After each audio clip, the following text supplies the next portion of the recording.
Students, हम पढ़ रहे हैं बायोलॉजी क्लास 10th का टॉपिक है हमारा comparison between inspired and expired air.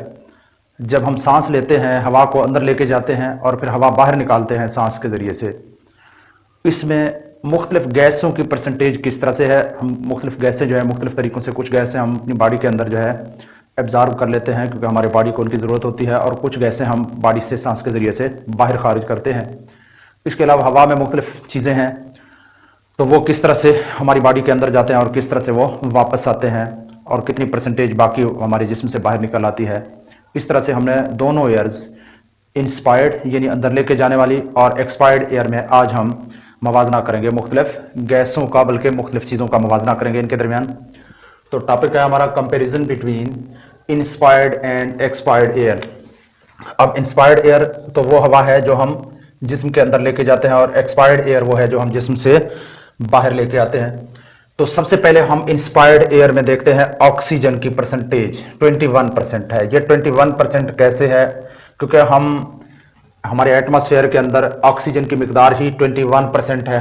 तो हमारे एटमॉस्फेयर में जितनी ऑक्सीजन है उसको हम सांस के जरिए से उसी के परसेंटेज के हिसाब से हम बॉडी के अंदर लेके जाते हैं। और फिर एक्सपायर्ड एयर में हम कितना ऑक्सीजन जो है बाहर निकालते हैं? 16%। अब ये कमी क्यों वाक़ हुई है? 21% ऑक्सीजन हम इंस्पायर्ड एयर में अंदर लेके गए हैं और एक्सपायर्ड एयर में हम 16% ऑक्सीजन बाहर निकाल रहे हैं। तो ये 5% ऑक्सीजन कहाँ खो गया? ये 5% ऑक्सीजन, क्योंकि हमारी बॉडी को सेलुलर रेस्पिरेशन के लिए ऑक्सीजन की जरूरत पड़ती है, तो ये 5% ऑक्सीजन जो है हमारी बॉडी के अंदर हमारे खून में शामिल होकर हमारी बॉडी में दाखिल हो जाती है। और उसके बाद कार्बन डाइऑक्साइड की मिकदार देखते हैं। तो हवा में कार्बन डाइऑक्साइड की मिकदार 0.04% है तकरीबन। तो हम सांस के जरिए से भी 0.04% ऑक्सीजन जो है वो अंदर लेके जाते हैं, यानी इंस्पायर करते हैं।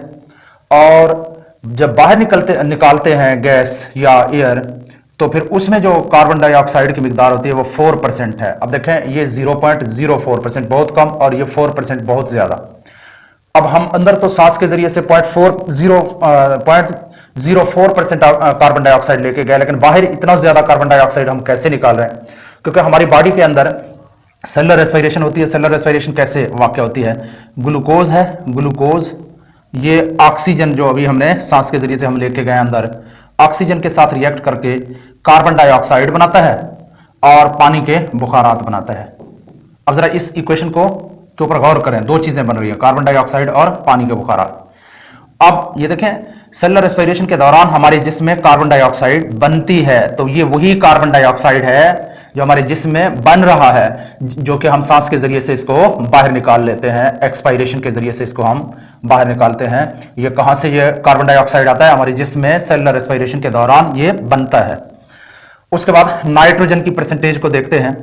तो नाइट्रोजन जो है हमारे बाहर की हवा में, एटमॉस्फेरिक एयर में 78% है। आपके बुक्स में 79% गालिबन लिखा हुआ है, 79% गलत है, वैसे 78% होता है। अच्छा जी, तो हम नाइट्रोजन 78% लेके जाते हैं और एक्सपायर्ड एयर में भी वापस भी 78% नाइट्रोजन हम बाहर खारिज करते हैं। मतलब ये हुआ कि नाइट्रोजन हमारी बॉडी में किसी काम का नहीं है। नाइट्रोजन को हम जैसे अपनी बॉडी के अंदर लेके जाते हैं, उतने ही मिकदार में, उसी परसेंटेज में हम नाइट्रोजन वापस जो है वो बाहर खारिज करते हैं।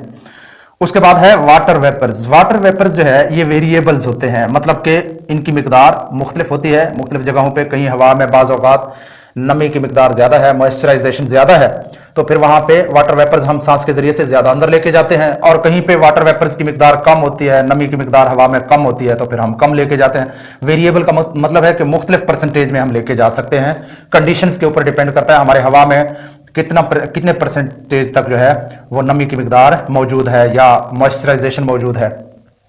तो वाटर वेपर जो है अंदर तो लेके जाते हैं, वेरिएबल ज्यादा भी हो सकता है, कम, लेकिन बाहर जो लेके आते हैं सैचुरेटेड होता है, यानी ज्यादा वाटर वेपर्स हम सांस के जरिए से ज्यादा बाहर खारिज करते हैं।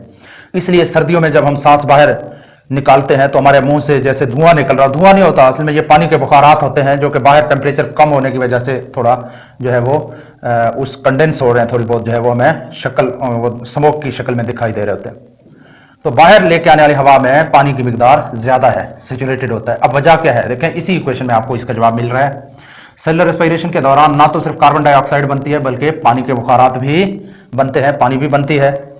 तो इस वजह से हमारे बाहर निकाले जाने वाले हवा में जो वाटर की मिकदार है वो ज्यादा है। और उसके बाद है डस्ट पार्टिकल, ये भी वेरिएबल होगा, जाहिर है बाज़ औक़ात ये वेदर के ऊपर डिपेंड करता है। डस्ट पार्टिकल हवा में ज्यादा होते हैं, बाज़ औक़ात कम होते हैं।